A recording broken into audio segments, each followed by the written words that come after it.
आप देख रहे हैं इंडिया न्यूज का डिजिटल प्लेटफॉर्म। बीजेपी ने पहली लिस्ट जारी कर दी है। 195 उम्मीदवारों की लिस्ट सामने रख दी है। बड़े चेहरों का इसमें जिक्र है।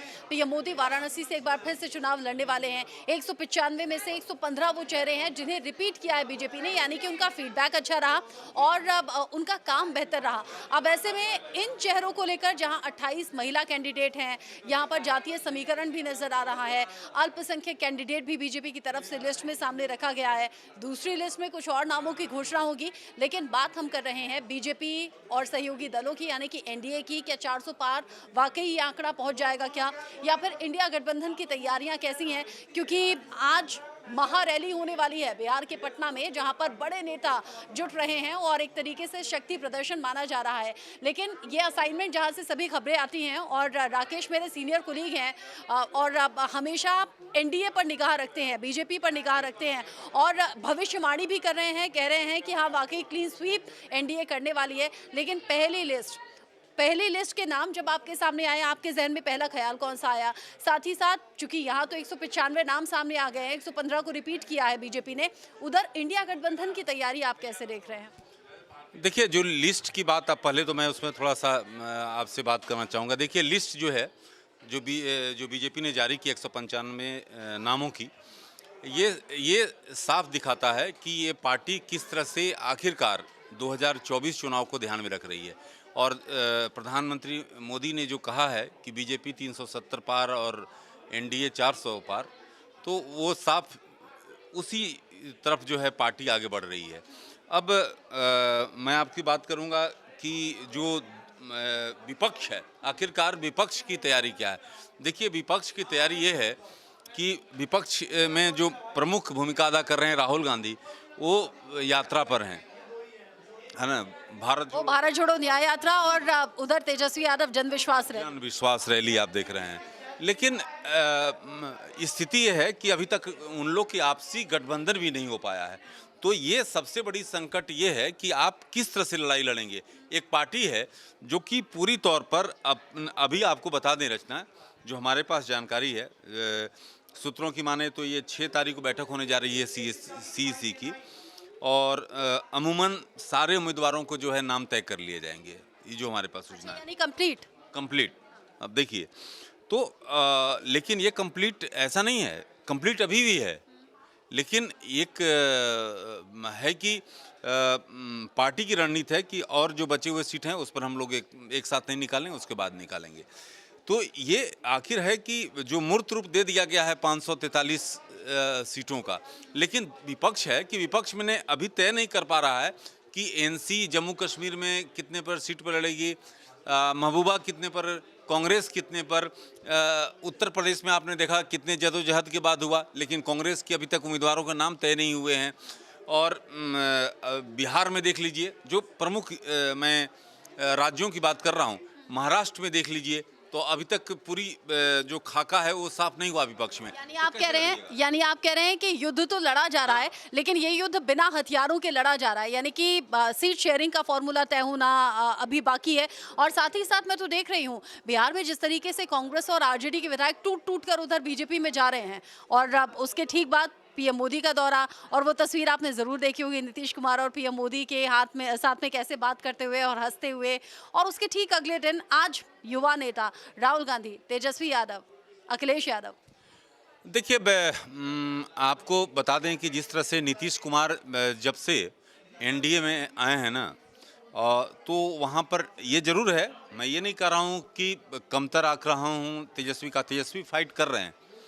जन समर्थन देखिए, एक जाति विशेष पर जो है उनकी पकड़ है, यादव मुस्लिम जो है उनके साथ है, लेकिन इसके बलबूते जो है आप ऐसा है कि लोकसभा सीट निकाल पाएंगे, ये नहीं होगा। हाँ, ये महत्वपूर्ण बात है। ईबीसी जो है, आप जहाँ भी यादव कम्युनिटी ऐसा कम्युनिटी है जहाँ पर अगर वो खड़ा होता है तो उसके साथ जो मोस्ट बैकवर्ड क्लासेज हैं वो साथ में नहीं खड़ा होती है। यादव ऐसे दबंग जाति माना जाता है ओबीसी में। तो ऐसी स्थिति में रचना, ये आपको समझना होगा कि जो स्थिति है ना, आपको आज रैली है, वहाँ पर स्वाभाविक रूप से भीड़ होगी, लेकिन ये जो भीड़ है ये आपको सीट में तब्दील करेगी ये सबसे बड़ा सवाल है। यही बात है आज जो हमारे पॉलिटिकल एक्सपर्ट होते हैं, राजनीतिक विश्लेषक होते हैं, वो ये कह भी रहे थे कि जो प्रजा है ना, ये आपको यहाँ भी दिख जाएगी, यहाँ भी दिख जाएगी। उन्होंने आम लोगों की जो भीड़ है उसे प्रजा कहा यहाँ भी दिखेगी, यहाँ भी दिखेगी, लेकिन वोट कहाँ देंगे ये सिर्फ उन्हीं को मालूम होता है, ये और किसी को मालूम नहीं होता। लेकिन फिर से हम लिस्ट पर आते हैं। आप कह रहे हैं इंडिया गठबंधन यानी कि बिना हथियारों के वो युद्ध में उतरने वाली बात है, क्योंकि अभी तो बेसिक ही शुरू नहीं हुआ कि भाई सीट शेयरिंग पर फॉर्मूला तय हो, तो लिस्ट सामने आए तो हम आके डिस्कशन करें। लेकिन ये जो बीजेपी की पहली लिस्ट है, देखिए बड़े चेहरों को रिपीट कर दिया गया है उसी सीट से, यानी कि कॉन्फिडेंस दिखाई दे रहा है, काम हमने किया है, वही चेहरा है, वही सीट है, लीजिए जनता के बीच आ गए, दोबारा से मौका दिया है। कॉन्फिडेंस इस पहली लिस्ट में जितना बना हुआ है उतना ही सेकंड लिस्ट में हो सकता है क्या? देखिए कमोवेश जो है इसी तरह के रहने वाला है, क्योंकि प्रधानमंत्री के जो कार्य है ना, प्रधानमंत्री को विश्वास है कि जनता जो है, और सही बात है। देखिए ये रचना इसलिए मैं कर रहा हूँ कि जो अंतर है 10 सालों में वो ज़मीन पर दिख रहा है, और ये पॉजिटिव है। तो ऐसी स्थिति में स्थितियाँ जो हैं एनडीए के अनुकूल हैं। अब ये संख्या जो पीएम ने जो तय की है कि बीजेपी 370 पार और एनडीए 400 पार, तो ये कितना होता है? क्या 400 के आसपास होता है या 400 से बहुत ज़्यादा आगे हो सकता है? क्योंकि बीजेपी की रणनीति जो है ना, 400 से कम नहीं कहा आपने? हाँ 400 से कम नहीं होने वाला है, लेकिन हम भी मान के चल रहे हैं, क्योंकि मैं अभी देख रहा हूँ, गणित देख रहा हूँ। अभी देखिए अभी प्रधानमंत्री का आपको देखिए किस तरह से कार्य करने का तरीका होता है। मैं इसलिए पिछले जब से मैंने अपना प्रोग्राम शुरू किया #PM बोलेंगे, जब पीएम बोलते हैं उस पर हम बात करते हैं। अब देखिए प्रधानमंत्री पिछले 15-20 दिनों की बात करने दिल्ली में आते हैं, बराबर सभी राज्यों में लगातार जा रहे हैं। अब देखिए 4 तारीख 5, 6 को 6 राज्यों को दौरा कर रहे हैं, और 2 नाइट जो हैं दिल्ली से बाहर बिता रहे हैं। तो आप समझिए, और 7 को फिर जम्मू कश्मीर, और वो भी श्रीनगर में कर रहे हैं बड़ी सभा। तो आपको दिखाता है कि जो शीर्षस्थ नेतृत्व अगर सकारात्मक है, उसको लगता है कि जनता का, और देखिए सही बात आपको बता दूं कि जनता के कार्यों को आप अगर करेंगे ना, तो जनता आपको झोली में वोट उधेल कर देगी। लेकिन अगर जनता तय कर लेती है ना कि जनता अगर भ्रष्टाचार, भाई भतीजावाद, तो वैसी स्थिति में आप कितना भी काम करते रहें। और पीएम देखिए कल भी बिहार में रहे, तो परिवारवाद, जैसा कि मैंने आपसे भी बात किया था, उसमें बताया था कि प्रधानमंत्री परिवारवाद, भ्रष्टाचार पर करेंगे, दोनों चीज़ों पर उन्होंने मुद्दा उठाया। और ये मुद्दा जो है अब तेलंगाना की बात है, वहाँ पर उठाएंगे, तमिलनाडु में उठाएंगे, और फिर जो है, अच्छा एक चीज़ और बड़ी खबर जो कि अपने दर्शकों से शेयर करना चाहेंगे रचना, उड़ीसा से भी एक बड़ी खबर आ सकती है। एनडीए में एक और दल शामिल हो सकता है, बीजू जनता दल। हाँ, अब अगर देखिए दोनों दल अगर साथ आते हैं, तो आप समझिए कि क्लीन स्वीप, एक भी सीट किसी को नहीं मिलेगी, आप समझिए। तो देखिए ऐसे ही 400 के पार की आंकड़ा नहीं। अब देखिए छोटे छोटे दलों से किस तरह से बैकडोर से ये तालमेल और ये चल रहा है हिसाब किताब कि कैसे किसको करीब लाना है, किसके साथ जाना है, और फिर बाद में डिक्लेयर होगा जब फैसले हो जाएंगे। और कभी भी इसकी बड़ी खबर आपकी रचना आप अपने बुलेटिन में करिएगा, तो आप कहिएगा कि राकेश जी से बात हुई थी, उन्होंने इस तरह की बातें कही थी। ये जो है अंदर खाने जो है बात बहुत आगे तक चली गई है, और एक जैसे ही मूर्त रूप दिया जाएगा और बीजू जनता दल जो है एनडीए में शामिल हो सकती है। अच्छा राकेश, यहाँ पर पीएम मोदी की योजनाओं का जिक्र कर रहे थे, आइए चलते चलते बात करते हैं। आपने कहा कि अगर काम किया है तो वो कॉन्फिडेंस बना हुआ है, और आपने कहा कि काम किया है, इसी आधार पर जनता फिर वोटों से जो झोली है वो भर देगी बीजेपी की और एनडीए की। लेकिन मुझे लगता है आपको जो सबसे अच्छी बात पीएम मोदी की लगती है वो फिट इंडिया की लगती है, और वो हम आपके रूटीन में और आपके स्ट्रक्चर में देखते भी हैं। राकेश, चाहे काम कितना भी हो, चाहे व्यस्तता कितनी भी हो, लेकिन जिम ज़रूर जाते हैं, वॉक पर ज़रूर जाते हैं, और वो फिटनेस दिखती भी है। और आज तो कॉम्प्लीमेंट भी इन्हें मिला है। न्यूज़ रूम की एक लड़की ने पूछ लिया, भाई शादी भी आपकी हुई है या नहीं है, उस पर भी हम डिस्कस कर रहे थे।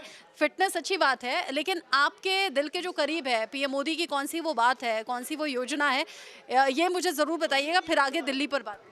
देखिए जो पीएम की जो है ना कि जो समाज में जो सबसे पिछड़ा व्यक्ति है उस तक जो है योजनाएं पहुंचना, ये हमें लगता है कि अगर जो भी अगर प्रधानमंत्री अगर उसको मूर्त रूप देता है ना, क्योंकि देखिए समाज में जो ऊंच नीच मतलब खाई ज़्यादा नहीं होनी चाहिए, और अगर योजना जिसके लिए बना है उसको अगर मिले तो वो मतलब लगता है कि, लेकिन आज देखिए कि 80 करोड़ लोगों को जो है मुफ्त में राशन मिल रहा है, और किसी को हिम्मत नहीं है दुकान वाला को कि एक कह देगा कि भाई 10 किलो दूंगा और 5 किलो ले लो, 10 किलो पर साइन करो। वो जानता है कि करेंगे जेल जाएंगे। तो ये स्थिति है। अगर भ्रष्टाचार और जो अंतिम व्यक्ति है जो कि शोषित है, दलित है, तो उससे तक योजनाएं पहुंचती है ना, तो उससे बड़ा हमको नहीं लगता है कि उसका नतीजा हम देखते भी हैं। जो गांव देहात के लोग हैं, आखिरी गांव तक, आखिरी शख्स तक जब योजनाओं का लाभ पहुंचता है तो वो हम देखते भी हैं कि गांव के लोग, खासतौर पर जब बूढ़ी वृद्ध महिलाएं जो होती हैं वो पीएम मोदी को आशीर्वाद देती हुई, आशीष देती हुई नजर आती हैं। तो कह सकते हैं हम कि बीजेपी के साथ, एनडीए के साथ तो आम लोगों की दुआएं भी बड़ी रहती हैं। अच्छा, जब लिस्ट की बात करते हैं, दिल्ली जहाँ पर 7 में से 5 सीटों पर कैंडिडेट सामने रख दिए गए हैं और सिर्फ एक रिपीट हुए हैं, मनोज तिवारी, 4 नप गए हैं अलग अलग वजहों से। देखिए ये बड़ी बात है, क्योंकि जिस तरह से इस तरह की खबरें आ रही थी, लेकिन था कि एक और प्रवेश वर्मा को हम लोग सोच रहे थे कि रिपीट किया जाएगा, लेकिन देखिए वहीं पर उनकी जगह जो है एक और जाट नेता को, सहरावत, जो कि हाँ, तो देखिए उनको रिपीट किया गया है। उनको नया चेहरा रूप में उतारा गया। देखिए कि सुषमा स्वराज की बेटी को जगह दिया गया नई दिल्ली से, मीनाक्षी लेखी के टिकट काट कर। तो ये कहने का मतलब ये है कि जहाँ भी पार्टी को, क्योंकि पार्टी जो है कई स्तर पर सर्वे पर गई है और उसको उन्होंने गुना भाग करके देखा है कि आखिरकार कौन है। थोड़ा सा भी अगर पार्टी को लगा है कि भाई ये पार्टी के लिए, तो पार्टी 100% मतलब उसको पूरी तौर पर जांच परख कर उसको टिकट दिया है। इसमें सोच समझकर 195 कैंडिडेट्स का नाम सामने आ चुका है और अब राकेश बता रहे हैं सीईसी की बैठक दोबारा होगी और बहुत जल्द दूसरी लिस्ट भी सामने आ जाएगी और वहां भी यही इक्वेशंस आपको नजर आएंगे, जहां पर महिलाओं की अच्छी खासी संख्या होगी, हर जाति का ख्याल रखा जाएगा, अल्पसंख्यक समुदाय से इस बार भी कैंडिडेट है, अगली लिस्ट में भी नजर आते हैं। और ये जो सधी हुई कैलकुलेशन है, यही बीजेपी और एनडीए को 400 पार तक ले जाएगी। 400 पार का दावा यहाँ पर राकेश कर रहे हैं और 400 से कम तो बिल्कुल नहीं कर रहे हैं। तो इसी तरह के अपडेट्स के लिए आप बने रहिएगा इस प्लेटफॉर्म पर। बाकी खबरों के लिए हम दोबारा लौटेंगे।